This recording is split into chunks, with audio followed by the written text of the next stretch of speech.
사랑하는 성도 여러분, 좋은 아침입니다. 오늘은 10월 29일 화요일입니다.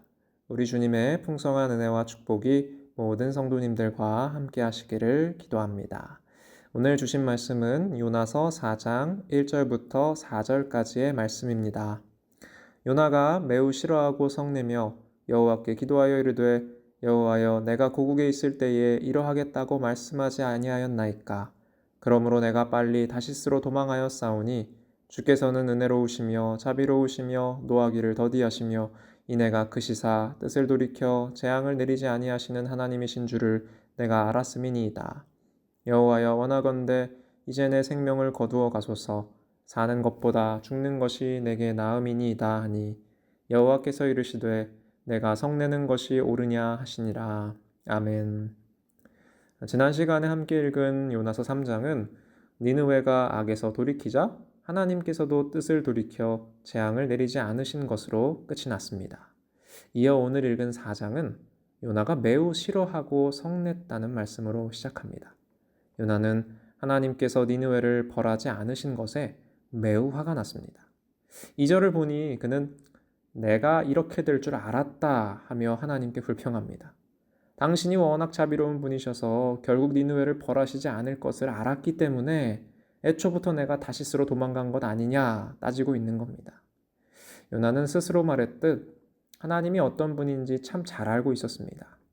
그가 사용했던 표현들 은혜롭고 자비롭고 노하기를 더디하시고 인애가 크시고 뜻을 돌이켜 재앙을 내리지 아니하신다는 표현은 전형적으로 하나님께 붙는 수식어들입니다.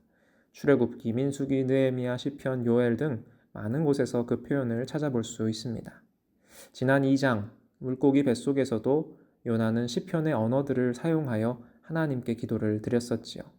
이번 기도에서도 역시 경건한 이스라엘인이라면 알만한 그 하나님의 성품들을 나열하며 기도를 드립니다. 그는 참 하나님에 대해 잘 아는 사람이었습니다. 그러나 하나님에 대해 잘 아는 것과 하나님과 같은 마음을 품는 것은 다른 이야기이지요. 그는 하나님의 은혜와 자비가 얼마나 크신지 알면서도 그 사랑이 이 악한 이방인들, 니느웨 백성에게까지 확장되는 것은 원치 않았습니다. 그러나 하나님은 그들까지 품으시니 요나가 화가 난 것이지요. 그래서 많은 이들이 요나를 가리켜 편협한 선민사상을 지닌 민족주의자라거나 또는 자기중심적인 신앙의 전형이라고도 말합니다. 그리고 하나님께서는 모든 민족을 사랑하시는 당신의 마음을 그에게 알려주시고자 하셨다라고 말합니다. 분명 틀린 말은 아닙니다만 개인적으로 앞부분, 즉 요나를 편협하다거나 자기중심적인 사람이라고 한두 마디로 요약하고 싶지는 않습니다. 특히 니느웨의 악함을 고려할 때 말입니다. 니느웨는 당시 이스라엘에게 단순한 다른 민족 정도가 아니었습니다. 나훔서 3장 1절을 보면 니느웨를 가리켜 피의 성이라고 부릅니다. 그 안에는 거짓이 가득하고 포악이 가득하며 탈취가 떠나지 아니한다 말합니다. 또한 3장 19절에서는 니느웨가 망했다는 소식을 듣는 이들은 모두 기뻐서 손뼉을 칠 것이라고 말합니다. 얼마나 악했으면 그들이 망하는 것에 모두가 기뻐할까요? 이어서는 그들의 계속되는 학대를 받지 않은 사람이 어디 있냐고 말합니다. 주변 민족을 끊임없이 침략하여 사륙과 수탈을 일삼았던 사람들이 이 피의 성 니느웨 사람들입니다. 런던의 대형 박물관에 가면 니느웨를 수도로 두었던 그 아시리아의 포위 공격을 묘사한 화려한 벽 부조를 볼 수 있습니다. 니느웨의 사네립 궁전에서 발견된 이 부조는 아시리아가 남유다의 라기스를 포위한 장면을 그리고 있는데요. 여기에는 유대인들의 잘린 목이 쌓여 있는 장면을 볼 수 있습니다. 그리고 아시리아 관리들이 이 잘린 머리의 숫자를 세고 있습니다. 아마 수급당 돈을 지급하는 정책이 있었던 것 같습니다. 분명 아시리아는 그리고 그 수도였던 니느웨는 강력한 군사력으로 주변 민족을 피로 물들인 잔혹한 국가이며 도시였습니다. 특히나 결국 그들에게 멸망당한 이스라엘 입장에서는 니느웨는 단순히 이방 민족 중 하나가 아니었습니다. 자신의 부모, 자녀, 친척을 수탈하고 살해한 원수입니다. 그러니 그 악한 니느웨를 너무나 쉽게 용서해 버리시는 듯한 하나님을 요나가 어찌 쉽게 용납할 수 있었겠습니까? 요나를 단순히 편협한 민족주의자라거나 자기중심적인 신앙을 가진 자라고 축소해 버리기엔 상황이 그리 단순하지 않습니다. 하여 저는 적어도 이 대목에서는 요나의 속좁음을 비판하기보다는 하나님의 자비가 얼마나 무한한지, 그 비상식적인 사랑이 얼마나 받아들이기 어려운 것인지에 주목하고 싶습니다. 저라도 그 하나님 쉽게 못 받아들였을 것 같습니다. 요나는 그 하나님을 용납하기 싫은 나머지 하나님께 자신의 생명을 거두어 달라고 기도합니다. 사는 것보다 죽는 것이 낫다고 하면서 말입니다. 참 다행인 것은 하나님이 요나의 그 마음을 단박에 반박하거나 꾸짖지 않으셨다는 것입니다. 대신 하나님은 자신의 마음을 이해해 주지 못하는 요나를 부드럽게 타이르십니다. 개역개정에는 하나님께서 요나에게 네가 성내는 것이 옳으냐라고 질문하시죠. 그런데 이 문장은 언어가 좀 모호해서 달리 번역하면 그리 심히 화가 났느냐라고도 할 수 있습니다. 원수인 니느웨가 용서받은 것을 보고 나를 차라리 죽여달라고 성내는 요나에게 하나님은 그렇게 화가 났니? 하고 물으신 겁니다. 저에게는 이 말이 그렇게 서운했어? 라는 부드러운 토닥임으로 들립니다.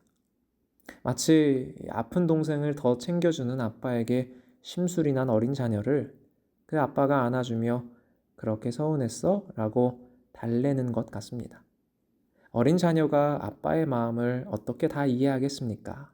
아빠도 그걸 알고 있으니 심술 내는 자녀를 꾸짖지 않고 먼저 그 마음을 토닥여 주겠지요. 그리고 조금씩 아빠의 마음을 알려주며 기다려줄 겁니다. 어린 자녀는 성장하며 점차 아빠의 마음을 깨닫게 되겠지요. 마찬가지로 하나님도 요나의 성냄을 꾸짖지 않으시고 그를 먼저 토닥이십니다.